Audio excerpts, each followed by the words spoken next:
The smoke and steam from the 64th annual Lakehead Harvest Reunion wrapped up yesterday in Esko. Dave Anderson was there over the weekend and tells us about the steam power era of farming in this week's Holding On to History. Farm work in the day of steam engines was even harder than it remains today.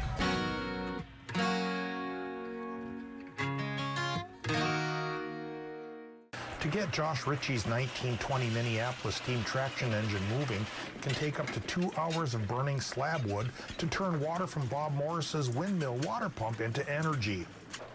The idea for these giant cast iron crawlers came from the railroad locomotives of the 1870s.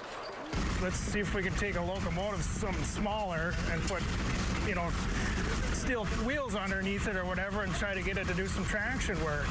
The term tractor didn't come into vogue until the later 20s when gas-powered vehicles started to push the steam engines off the field. The huffing and puffing behemoths held on for as long as they could, though. The steam tractors you see running around here, some of them made it into the 50s.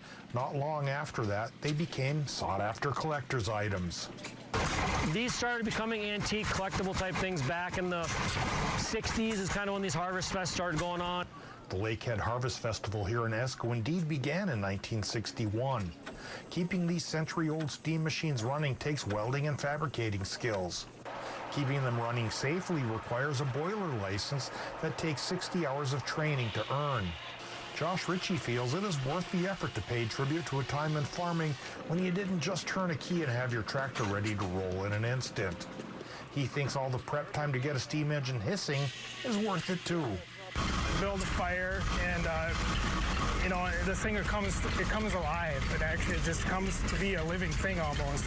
Holding on to history in Esko, Dave Anderson, Northern News Now. Well, just in case you're interested in traveling, the Western Minnesota Steam Threshers reunion will be huffing and puffing in Rowlett, Minnesota during Labor Day weekend, and that's just a little west of Detroit Lakes.